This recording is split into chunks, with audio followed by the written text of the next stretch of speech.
बांग्लादेश की सड़कों पर जो ये दिख रहा है, ये किसी फिल्म का सीन नहीं, किसी ओटीटी सीरीज की कहानी नहीं और ना ही किसी दूर देश की कोई अफवाह या सोशल मीडिया पर बढ़ा चढ़ाकर किया गया कोई दावा। ये वो काला सच है जिसे दुनिया देख रही है, लेकिन दुनिया आंखें फेर रही है क्योंकि शायद ये सच अनकंफर्टेबल करता है। ये सच, ये हकीकत आरामदेह नहीं है, लेकिन ये सच है आज के बांग्लादेश का, जहां पर एक इंसान को सरेआम भीड़ ने घेर कर पीटा, जिंदा जलाया और उसकी मौत को सैकड़ों मोबाइल कैमरों ने रिकॉर्ड किया, मानो जैसे इंसान नहीं कोई तमाशा मरा हो। बांग्लादेश में हत्या इसलिए नहीं हुई क्योंकि इस व्यक्ति ने कोई कानून तोड़ा था, बल्कि इसलिए हुई क्योंकि बांग्लादेश में कोई कानून देखने वाला नहीं है।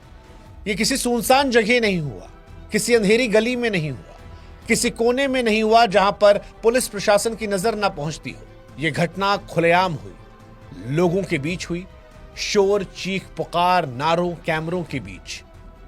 और यहीं से एक संदेश गया कि जो आज हुआ है, अगर इसको देखकर आज आप इग्नोर करेंगे तो कल किसी और को यूं ही बेखौफ मारा जाएगा उसकी पहचान के लिए, पहचान कि वो हिंदू है। यहीं से सवाल उठता है कि क्या बांग्लादेश हिंदुओं के लिए अब असुरक्षित हो गया है? क्या बांग्लादेश भी उसी रास्ते पर आगे बढ़ गया है जिस रास्ते पर कभी पाकिस्तान था?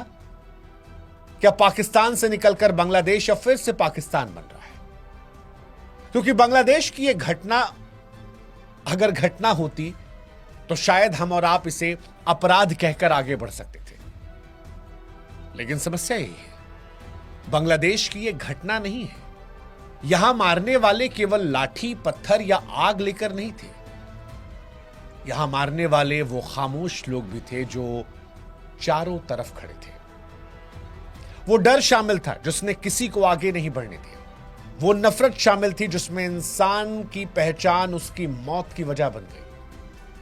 और याद रखिएगा, भीड़ जो है वो अचानक पैदा नहीं होती है। भीड़ सालों साल की चुप्पी, राजनीतिक सहूलियत और धार्मिक उकसावे से बनती है। और जब भीड़ आती है तो सबसे खतरनाक बात यह होती है, गुस्सा नहीं, उसकी गुमनामी सबसे खतरनाक होती है। भीड़ में हर कोई मारता है ताकि कोई दोषी ना बचे, और जब कोई समाज उस भीड़ की हत्या या उस भीड़ की हिंसा को रोकने के बजाय उसे कैमरों से रिकॉर्ड करना चुनता है, तब सवाल सिर्फ अपराध का नहीं होता, उस समाज की आत्मा का बन जाता है। और इतिहास गवाह है, किसी भी देश में जब कट्टरपंथी ताकतों ने देश को बर्बाद किया है तो उसकी शुरुआत ऐसे हुई थी। बांग्लादेश में जिस व्यक्ति को इस भीड़ ने मारा, उसका नाम दीपू चंद्र दास था। इस व्यक्ति का कोई आपराधिक इतिहास नहीं था, इसने कोई हथियार नहीं उठाया था, कोई हिंसक पृष्ठभूमि नहीं थी, ना बांग्लादेश में वो कोई नेता था, ना कोई आंदोलनकारी। एक आम नागरिक था, एक आम नागरिक जो सुकून से जिंदगी जीना चाहता है। लेकिन बांग्लादेश में इस पर आरोप लगा ईश निंदा का। हालांकि सबसे बड़ी बात यह है कि जब इस व्यक्ति को मार डाला गया और फिर जांच हुई तो पता चला ऐसा कोई सबूत था ही नहीं। यानी जिस इंसान को पीट पीट कर, जिसे जलाकर मार दिया गया, जिस आरोप में मारा गया, वो आरोप कानून की कसौटी पर खड़ा ही नहीं उतरा। और यहीं से सवाल उठता है कि क्यों? बांग्लादेश की जब प्रमुख सुरक्षा एजेंसी रैपिड एक्शन बटालियन ये कहती है कि दीपू के खिलाफ तो कोई निंदा का सबूत है ही नहीं, और ये हम नहीं कह रहे, ये उनकी सुरक्षा एजेंसी कह रही है, तो मतलब जिस अपराध के लिए आपने एक व्यक्ति को जानवरों से बदतर सलूक करते हुए मारा, इंसान जहां जानवर बन गया, वहां अपराध है ही नहीं, तो फिर सवाल उठता है कि सजा किसने दी? अगर भीड़ ने दी तो भीड़ में डर क्यों नहीं था?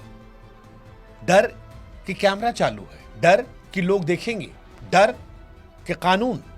और क्या यह प्रत्यक्ष उदाहरण नहीं है कि बांग्लादेश में कानून जो है वो खत्म हो चुका है? क्योंकि भीड़ हावी तभी होती है जब कानून खत्म हो जाता है या कानून का उसे साथ मिल जाता है। और यहीं से यह मामला और बेचैन करता है। यह फिर सवाल उठाता है कि क्या बांग्लादेश में हिंदू सुरक्षित हैं?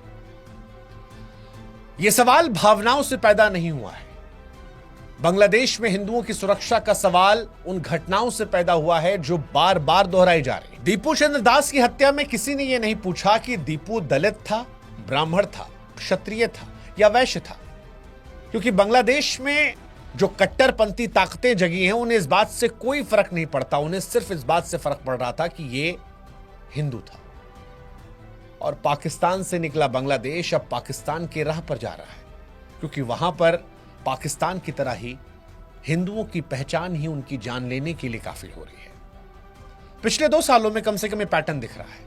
2024-2025 के दौरान बांग्लादेश के अलग अलग इलाकों में हिंदू बस्तियों पर हमले होते हैं। उनके घरों, उनके दुकानों को जलाया जाता है, मंदिरों में तोड़फोड़ की जाती है, लोगों को डराकर पलायन के लिए मजबूर किया जाता है।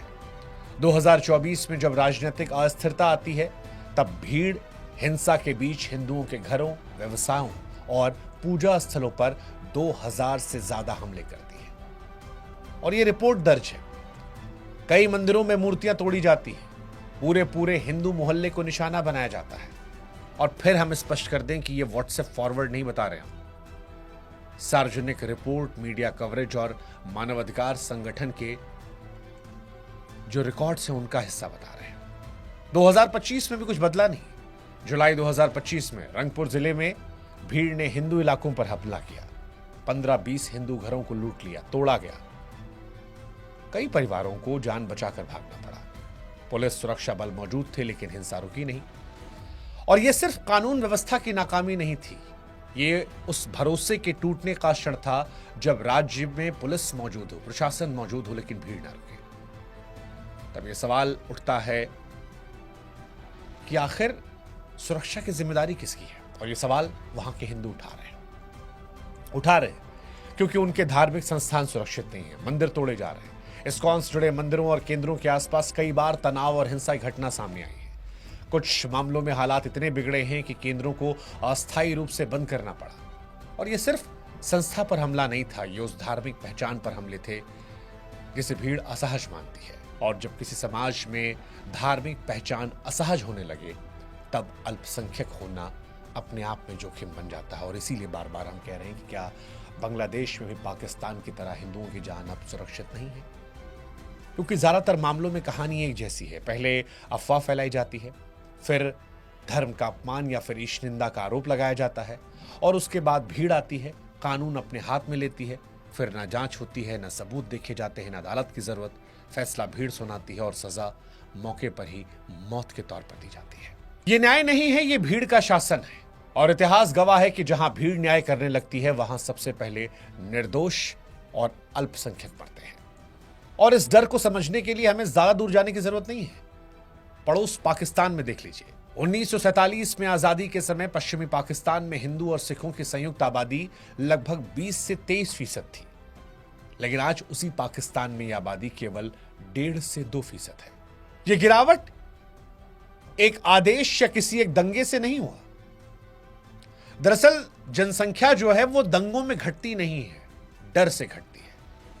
पहले डर पैदा किया जाता है, फिर असुरक्षा रोजमर्रा की जिंदगी में उतारी जाती है, और फिर पलायन का दौर शुरू होता है। और अंत में एक ऐसी खामोशी छाती है जहां समुदाय का नाम तो बचता है, लेकिन उसकी आवाज और मौजूदगी लगभग खत्म हो जाती है।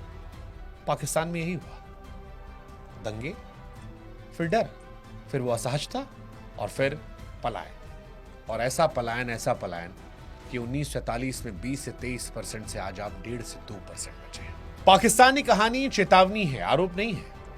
और चेतावनियों को नजरअंदाज करने की कीमत जो है, याद रखिएगा, इतिहास जो है वो ब्याज समेत वसूलता है। इसीलिए जब बांग्लादेश की तुलना हम पाकिस्तान से कर रहे हैं तो हम डर फैलाना नहीं चाहते हैं, सिर्फ बताना चाहते हैं कि इतिहास से सीखिए। जब आरोप सजा बन जाए, पहचान अपराध बन जाए, तब किसी समाज का भविष्य सुरक्षित नहीं रहता। और आज बांग्लादेश में हिंदू समाज का भविष्य सुरक्षित नहीं है। आज सवाल यह नहीं है कि दीपू चंद्र दास को क्यों मारा गया। आज सवाल यह है कि अगली बार किसका नाम आएगा और कितनी जल्दी आएगा, और क्या तब भी इसे हम एक आइसोलेटेड इंसिडेंट कहेंगे? दीपू चंद्र दास की हत्या को ना तो धर्म की जीत कहा जा सकता है, ना आस्था की रक्षा। यह न्याय की हत्या है। क्योंकि जब किसी इंसान को बिना अदालत, बिना सबूत और बिना सुनवाई के मार दिया जाए तो वो किसी धर्म का सम्मान नहीं करता, वो इंसानियत को चोट पहुंचाता है। इसीलिए सवाल आज सिर्फ दीपू का नहीं है। सवाल यह है कि जो आज बचे हैं इनका क्या होगा। क्योंकि अगर किसी मुल्क में, किसी देश में, किसी समाज में एक इंसान अपनी पहचान के चलते मारा जा रहा है तो खतरे में ना तो कोई धर्म है, ना कोई राज्य है, सिर्फ इंसान है। और जब इंसान खतरे में होता है तो समाज सुरक्षित नहीं होता। और आज बांग्लादेश में हिंदू समाज सुरक्षित नहीं है। इसलिए बेहतर है कि इस अनकंफर्टेबल ट्रुथ पर आंखें फेरने की जगह आंखें मिलाइए। आंख मूंद लेने से हाथ से नहीं टल जाते। आवाज उठाइए ताकि कम से कम आपके देश की सरकारें सुन सकें, ताकि ये आवाजें वहां तक पहुंच सकें, ताकि जो बचे हैं वो जिंदा बच सके। लेकिन जाते जाते एक सवाल, क्या जिस पाकिस्तान से बांग्लादेश निकला, जिस पाकिस्तान से बांग्लादेश के लोगों को हिंदुस्तान ने बचाया, क्या वो बांग्लादेश वही पाकिस्तान बनने जा रहा है? उसमें उन्हीं हिंदुओं को खतरा होने वाला है जिन्हें बचाया गया था? और क्या बांग्लादेश जो एक जबरदस्त ग्रोथ के साथ दुनिया को एक रास्ता दिखा रहा था, वो अब धीरे धीरे पाकिस्तान 2.0 बनकर अपनी बर्बादी की जड़ें खोद रहा है? जो भी सोचते हैं कमेंट सेक्शन में जरूर लिखिएगा। उम्मीद करते हैं कि अब तो आंखें खुलेंगी, और नहीं खुली हैं तो कम से कम आंखें बांग्लादेश की तरफ मोड़िए।